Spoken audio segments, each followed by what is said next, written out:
Hi everyone, this is Greg Ellis. I work here at Carter Vintage Guitars in Nashville, Tennessee, and I wanted to spend a little time talking about one of the greatest inventions in solid body guitars, the Fender Stratocaster.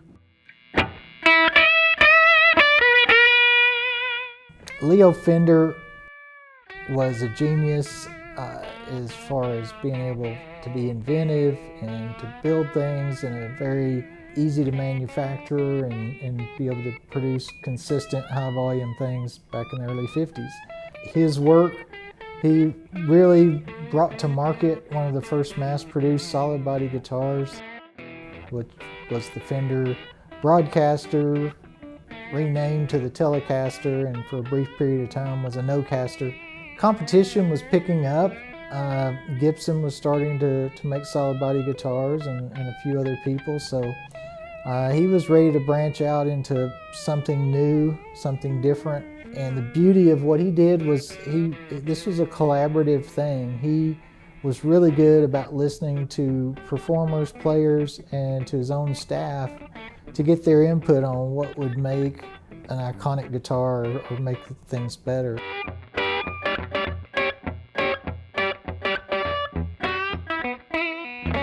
Freddie Tavares, he worked for Leo, and he's credited with actually designing this sleek new shape with two horns, the nice tight waist, just that whole sexy look of the Stratocaster body.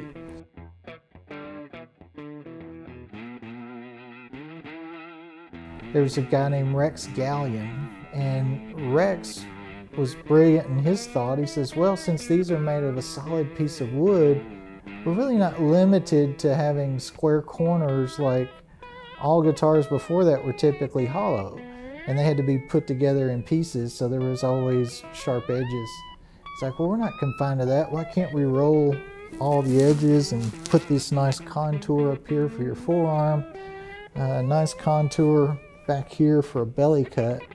So Rex was credited with suggesting the idea of rolling the edges and creating these rolled and nice contours to a solid body guitar, which really has been copied by numerous manufacturers for the last 70 years. And it's just been an incredible design that stood the test of time.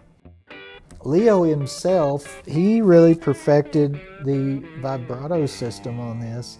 He and Doc Kaufman, they had worked together for a while in the early days of Fender, and also Paul Bigsby was somebody that Leo conversed with and met with regularly, and they had both invented their system of being able to cause a vibrato or tremolo effect. Leo wanted to create something of his own, and so I think he had a couple of different things that didn't quite work out, but this knife edge where you pivot and have under the cover itself back here, there's an inertia block that the strings go through with springs connecting it.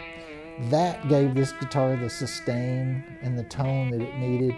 The other things he had tested, musicians thought the guitar sounded a little too thin and the guitar didn't stay in tune as well as he would like. So that's his stamp on this guitar, is he really developed this on his own and came up with these stamp seal saddles and the inertia block and all that, which have stood the test of time. There's really not been a ton of improvements to this. Fender uses this same style almost identically to this date. The other thing that they decided to do was, hey, let's add a third pickup. Most guitars had a treble and a rhythm pickup, and they decided to go with a middle pickup just to give you a little more variety. So this particular guitar from the early 50s has a three-way switch, and most all of them up until the mid-70s had three-way switches built in only.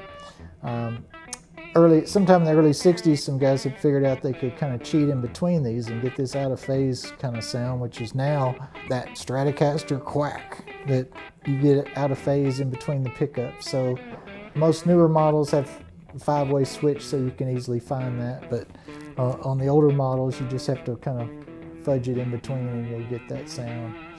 This is just an iconic guitar as far as solid bodies go.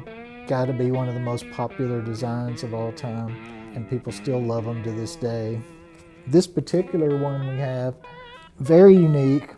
Some of the early 54s, mainly in the spring, they started out, and the first 280 something guitars had a serial number on the back of this cover. And they decided, since these covers could get moved, lost, and other things, it might be better to stamp a number up on the actual plate, which is not something that people would ever want to remove. So this particular model was built sometime in July based on the neck date of 54, and it's got an early serial number of 0057. So it was one of the early ones that actually had the serial number on the neck plate. Another feature about this particular guitar is the body appears to be sassafras. There's been known that there are a few early Fender Strats that have been accredited to be sassafras wood rather than ash. Almost all of them were ash. Some people think that this could be ash, but it was just quarter sawn so that the grain is so tight. My personal opinion is that this looks like sassafras, and it's extremely tight grained front and back, and just a beautiful instrument, and very rare because of that as well. This particular instrument, everything's original except for the nut. Probably cracked at some point and was replaced. But everything else is just like it was from 1954. So it's a true museum piece, just the best example you could get from one of the very first solid body Stratocasters built. Love for you to come in and check it out, come play it. If you're interested, we do demos as well. It's just a wonderful instrument and a wonderful history that goes behind it.